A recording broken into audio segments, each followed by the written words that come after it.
Ay, magandang araw mga ma'am sir. Dito tayo sa Herona Tarlac. So, Sunwan to, poblasyon. Malapit lang sa bayan. Pwedeng lakarin, pwedeng So, makikita nyo sa drone natin. Malapit siya sa bayan ng Herona Tarlac. Ito apartment to.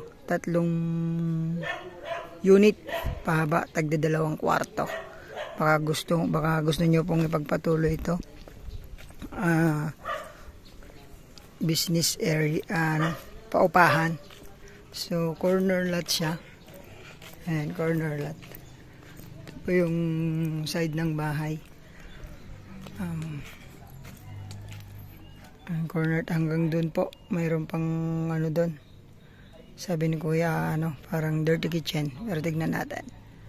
Ayan, corner lot, napakahaba. Tapos itong frontage. Tara tignan natin sa loob. May sukat po na na 1,100 plus. So almost 1,200 yung kanyang area. Ito yung papuntang bayan. National Road po ata yun, National Road da dyan daw? Provincial. Dati. Yung provincial dati. Lagpas na ata din ka simbahan din ata kulo na. May mga fruit bearing trees. Meters. Paparehas damot niya, tigit tayo manaw.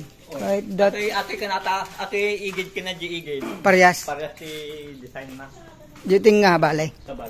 Ito yung una pong unang unit. Bago pa naman kuya. Liga dito kuya. Natibay na pa. Madila na karon dami. May kuryente pa. Mali pinaputol na. So papakabit na lang So ganito pahaba pala, sir. Tapos ito yung kanilang kwarto. Maluluwang din. Tapos ito, pangalawa. Gamit na lang, kulang. May kuryente naman dito, internet, saka nawasa, Papakabit na lang, siyempre. Pakabit lang. Tapos kusina. 2 kwarto, isang kusina. Mayroon pang dito. CR. Maluwang din CR nila. May pa. Bathtub. Maluwang naman po. Yung labahan din dito sa likod. Ito sa likod. Kasama pa ba yan? Oo, kasama yan. Ayun sinasabi ko. Tapos dito. Inilagyan lang ng pan kasi yung may nanay ng mga ari dito nakatira dati. Dati. Oh. Pero pinaparent yan. May mga fruit bearing trees pa. Tapos ito parang 1 kwarto din kuya. 2 kwarto yan. 2 kwarto din. Meron pa dun sa kabila. Pero pwede din sa kabila. Pwede ka. Pero pwedeng iparent din yan Pwede yan. Parent yan. Ito. 3. Ganda. Ayan hanggang bakod. So, maganda rin. 2 kwarto pero ginawang budiga yung isa. Tingnan natin yung kaya. Nawasa tapos may deep well din. Tingnan natin yung ibang style. Yung nasa gitna ba? Oo, sa gitna. Ito kasi sa gilid. Parehas lang ang kanya. Pwede natin pumasok dito. Dito na tayo. Dito mo lang sa dili ko, may mesa po.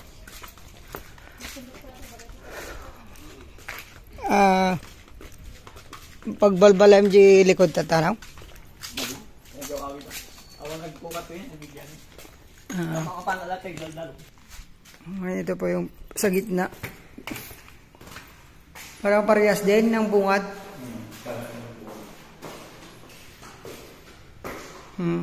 Ito lang may may design.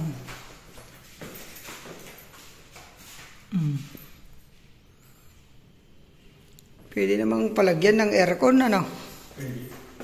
ito yung. Kasla exhaust na nga po. Pag nanangin. Kasi dyan. Ayan, yung gitna po ito. Ayos pa. Unit. Kusina. Putol yung kuryente. Tapos meron pa rin dito sa ganun din.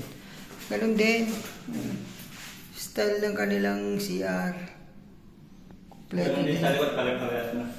Parehas. Tara, sa kabila na lang. Sa pangatlong unit tayo. Luktanan na dyan. Parehas da ba? Parehas na dyan bagay. Okay. Pasirip talatan ng para makita da. Tingnan natin yung pangatlo pag makita natin kung okay pa yung bill, yung unit. Ilang taon? 10 years na to?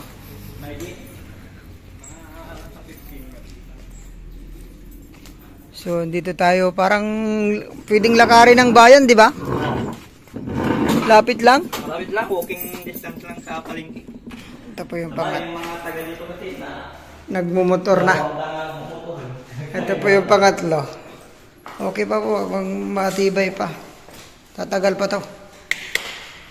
Banto, pintura lang. Okay pa nga yung pintura ko. Ang negosyo nila sa pintura lang. Ay, ito yung huling tumira, nagpintura na. Mga tumira na yan pala. Mga design nila. Nakaabang ng aircon to. O tinanggal na. Tinanggal na yung pero Ito yung pangalawang kwarto ng pangatlong unit. Ganun din, may kusina, may CR. Ito yung panganan. Ayan. Pwede pa po, maluwang talaga.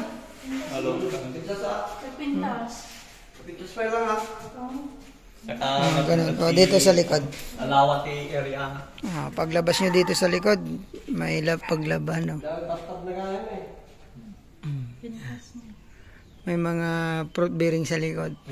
Ayun po, 8.5 asking price nito. Sagot niya ang capital gain saka siyempre agent niya. Kunting pintura na lang po yung sa taas. Okay ba to? Pintura lang po. Ayun, bahan po ng Herona Tarlac po. Sir. Thank you po. Maganda mga. God bless po sa ating lahat.